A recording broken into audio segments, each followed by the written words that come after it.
O trabalho de suprimentos tem por base falar do inventário físico.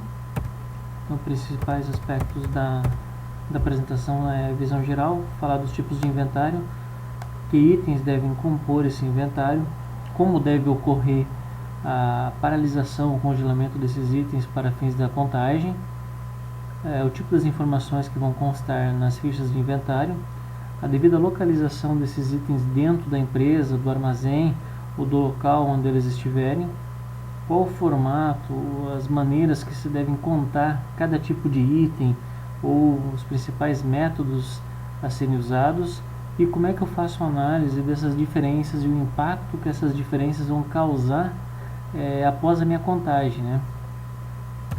Dando sequência, o inventário físico, então, o principal objetivo é que seja realizado esse procedimento, né, a fim de controlar os itens dos estoques e principalmente que eles devam ser executados em uma periodicidade pré-determinada, conforme as características. Então, tem situações de itens que precisam ser contados a todo instante, os outros sempre são mensal, tem empresas que fazem a contagem anual, mas devido à grande mudança hoje em dia, tanto a nível fiscal, a nível de controladoria, é importante que eles sejam mais periódicos, né? E a principal característica da realização desse procedimento são para fins de ter uma melhor análise de como é que está de fato o meu estoque.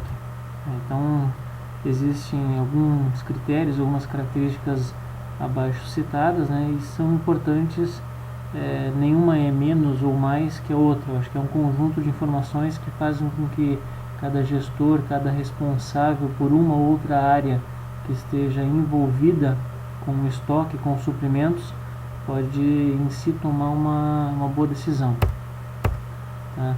Os inventários eles podem ser divididos, por exemplo, como rotativo ou parcial. Então o próprio nome já diz, consiste na contagem parcial somente de uma parte, né, de um material.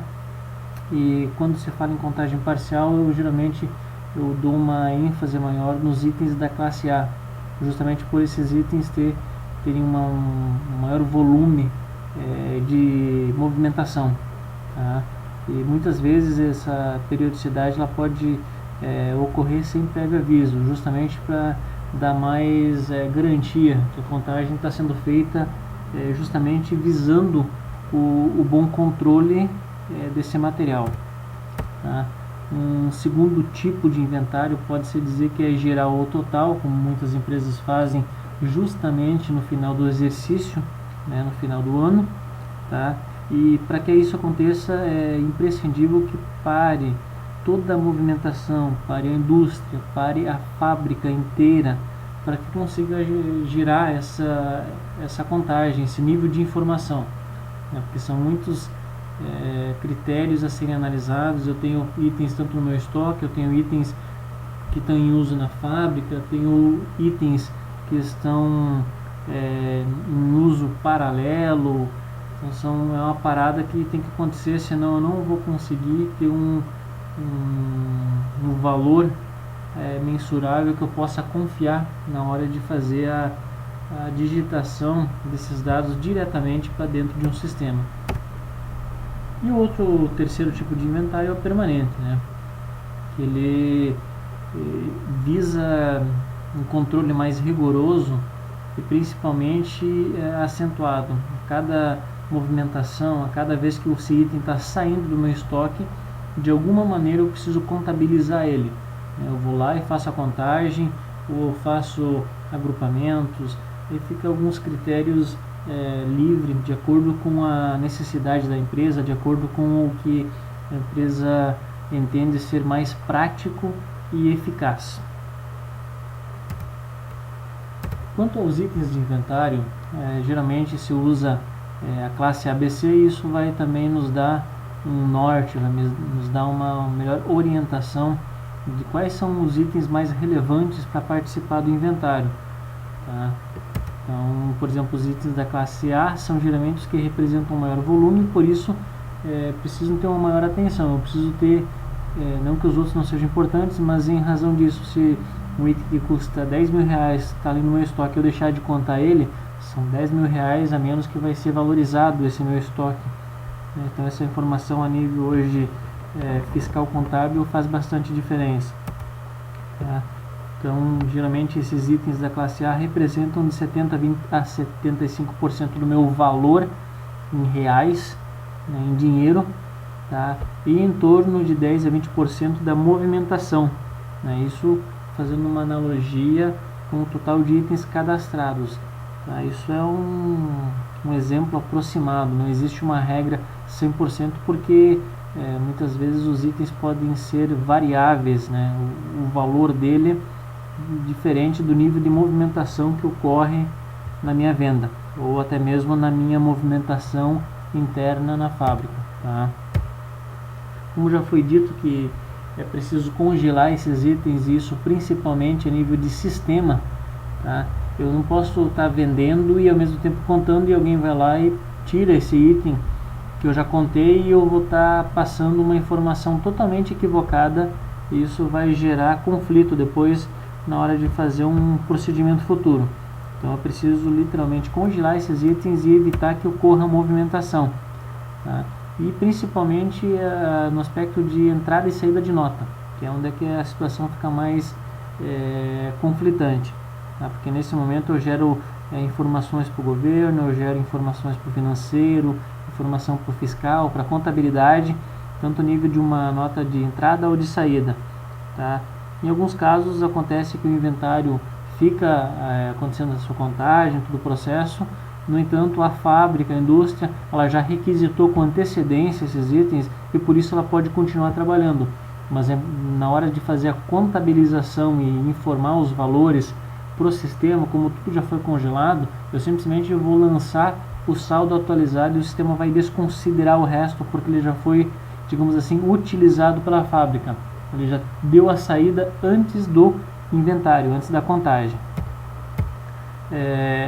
Então é importante para o congelamento que seja pré-definido algumas informações, como a data, o tipo do inventário, quais são os itens, quem serão esses responsáveis, o modelo de ficha com as suas informações. Tudo isso é importante para que eu consiga fazer o congelamento correto dos itens, a fim de proporcionar um andamento desse inventário de uma forma bem tranquila, que todo mundo possa participar, que seja definido quem vai fazer a contagem, a forma que vai fazer a contagem. Então tudo isso faz é uma amarração. Eu dependo de definições antes, de definições durante o processo, definições após concluir o processo. Tá? Mas com relação ao congelamento, são esses os tópicos principais que devem ser levados em consideração. Tá? Então, após que os itens são congelados e bloqueados, o sistema não realiza, não permite que mais nada seja movimentado usando aqueles itens. Então, se eu for fazer uma contagem, um inventário dos itens da classe A, fiz uma análise lá que eles representam de 10 a 20% da minha movimentação, todos os demais itens eu posso deixar com que eles sejam usados, sejam movimentados, eu emito nota. Mas aqueles itens que eu congelei, eu paralisei a movimentação. E isso me dá uma garantia de que eu estou fazendo uma contagem adequada e esses valores depois vão ser inseridos e também auditados, né, durante o processo ou posterior, caso ocorra divergência. As fichas de inventário, elas são impressas, geralmente impressas, para que as pessoas responsáveis pela contagem possam anotar todas as informações pertinentes, qual que é a quantidade, qual que é o código do item, a sua localização, enfim, tudo que for pertinente e decidido que deve conter nessas fichas, né? Existem alguns modelos de ficha pré-determinados, podem ser adequados, então fica a critério a cada responsável, certo? É importante salientar que quando eu estou falando de local, eu estou sendo bem genérico, tá? Existem situações onde esse local ele representa uma informação muito maior do que simplesmente o local está ali ou está naquele local, tá? Então isso vai depender bastante do meio que a empresa adotar para fazer esse controle, tá? Então a seguir a gente vai dar uma olhadinha aqui como poderia ser mais ou menos assim organizado. Digamos que essa imagem que vocês estão visualizando do lado direito seja o meu inventário, o meu depósito B, tá? Do lado esquerdo seria o outro lado que a gente não está enxergando. E nesse depósito B, por exemplo, eu tenho setores. Eu tenho o setor 1, o setor 2, o setor 3, tá? Que representa cada uma dessas fileiras, tá? E como eu tenho, eu posso armazenar componentes, itens, tanto de um lado quanto do outro, eu posso dizer que esse meu setor 1, a prateleira é a prateleira A e a prateleira B. Então, o lado A e o lado B. E ainda, toda essa prateleira eu posso ter blocos, ou seja, seria a divisão entre um ferrinho azul até outro ferrinho azul ali. Isso eu posso representar como bloco, tá? E eu tenho também as pilhas, ou seja, aquela primeira pilha que está no chão, né, que tem até um paletezinho que dá para perceber. Tá? Eu tenho a última pilha. Isso também é um nível de informação que consta na localização. E por último, eu tenho lotes de peça. Se eu for exemplificar usando caixas de leite, eu tenho os lotes, e esses lotes eu vou querer vender os mais antigos porque eles vão vencer antes. Então existe esse controle. Então, por exemplo, eu poderia ter toda essa imagem, poderia ser só caixinhas de leite. Então eu teria todo um armazenamento para mim saber de que depósito eu preciso pegar primeiro, de qual setor, de qual prateleira, de qual bloco, de qual pilha e de qual lote, tá? Então é importante que vocês entendam toda essa, digamos assim, regra.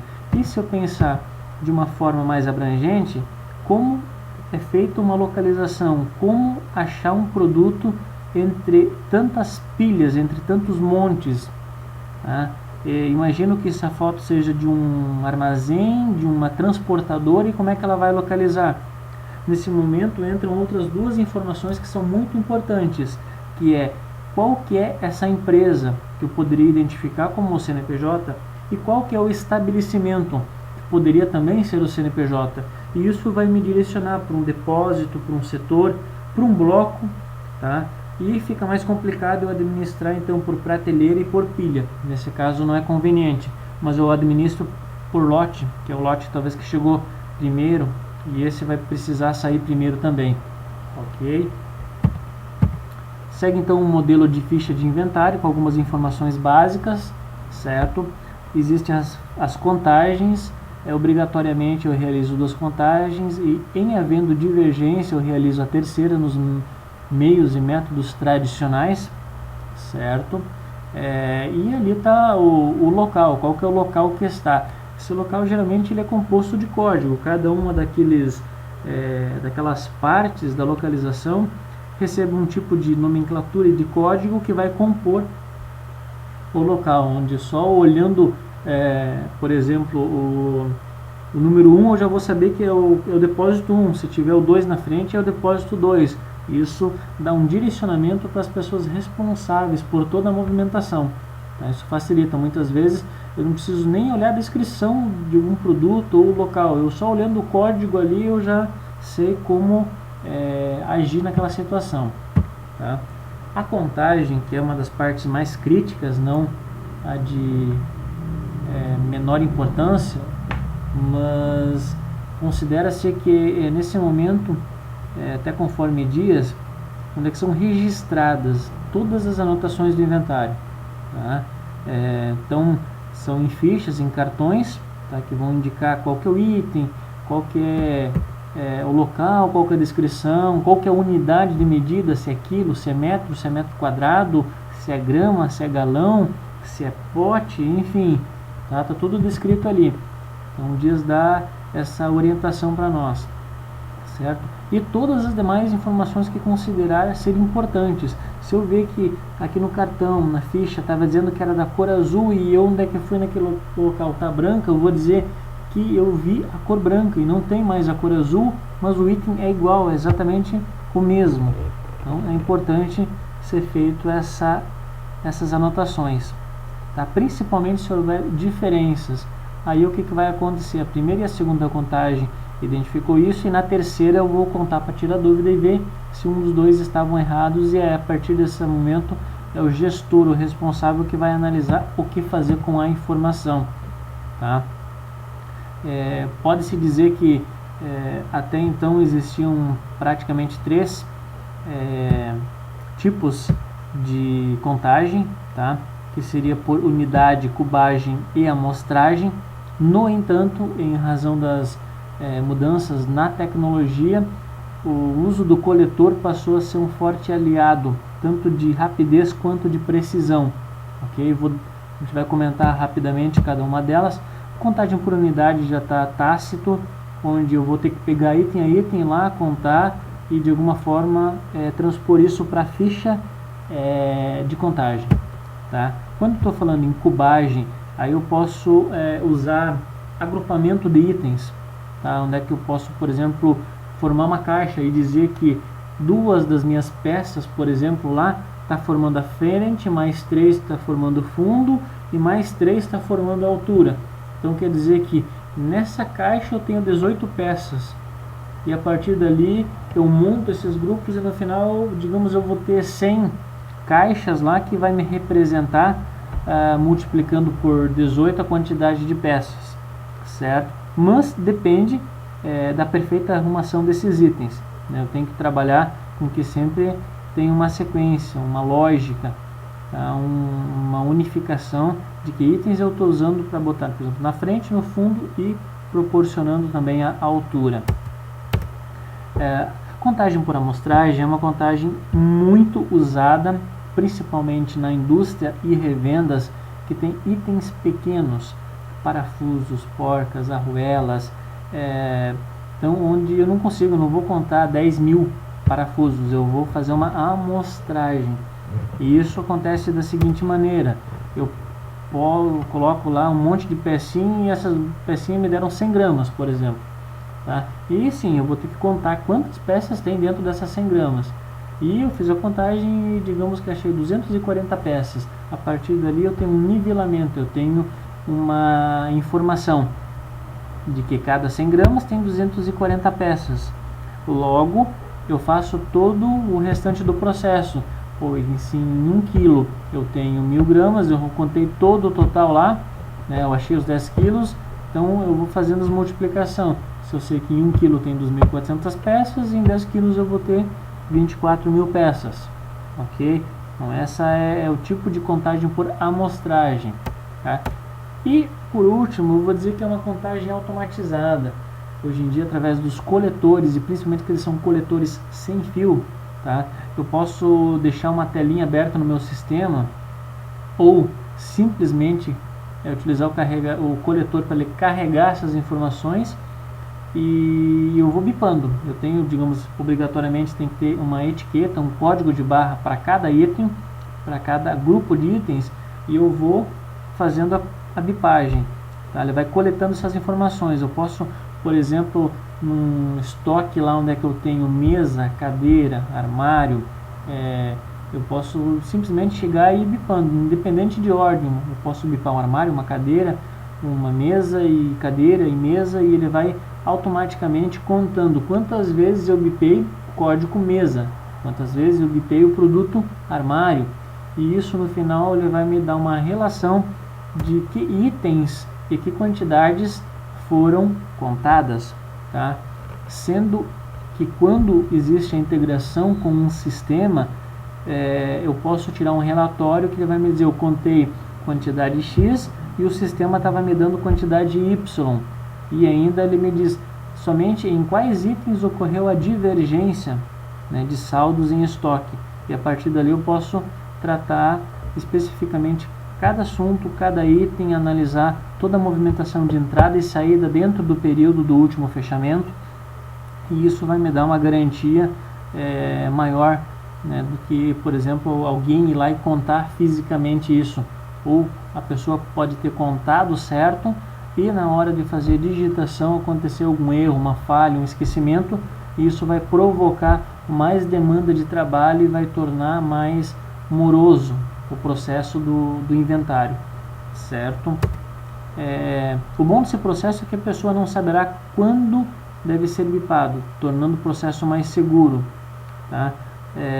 Quanto, na verdade, deverá ser bipado. Ela vai lá e vai bipando. Então, se a pessoa souber que eu tenho que contar 10, eu vou dar um jeito de deixar 10, eu posso dizer que tem 10 para me livrar do meu serviço. Esse não é o objetivo. Então, é uma das vantagens de usar coletor, tá? Eu vou gerar uma consistência maior de informações, né? E essa análise de diferença, então, ela consiste num mapa de todos os detalhes dos últimos 3 documentos emitidos antes da contagem. Então, eu vou ter todas as análises lá e a partir daí eu vou poder fazer essa análise de diferenças ali.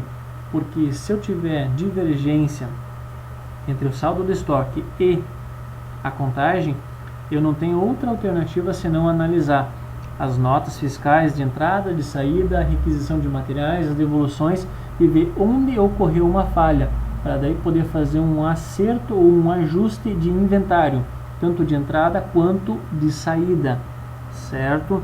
Então, um dos procedimentos que é muito importante dentro do inventário é a sua organização, tá? Precisa ser bem feita, senão o inventário não vai corresponder à realidade, ao que está sendo estimado que aconteça dentro de um prazo, para que não ocorra prejuízo tanto para a fábrica e nem tampouco para os clientes e fornecedores. A apresentação então seria isso. Espero ter ajudado vocês.